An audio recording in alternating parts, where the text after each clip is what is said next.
Hello guys, আমি Bittu and welcome back to my new video.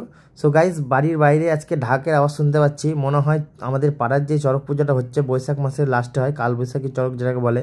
তো সেই চড়ক পুজোই হয়তো সবাই চাঁদা তুলছে আর কালী নাচও মনে হয় নাচছে। তো চলো তোমাদেরকে বাইরে গিয়ে দেখাই সেই কালী নাচ। তো ভালো লাগলো অবশ্যই এটা লাইক করে শেয়ার করে দেবা ভিডিওটা। চলো বাইরে গিয়ে তোমাদের সাথে দেখা হচ্ছে।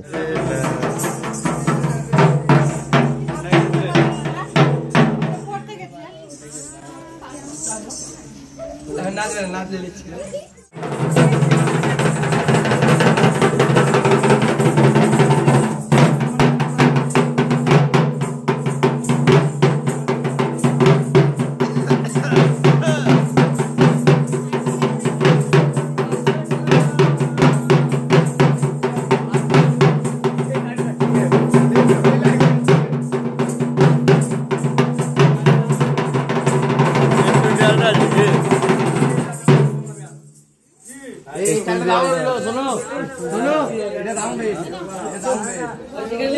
ওটা দেখো, ওটা দেখো, একটু দেখো ওটা।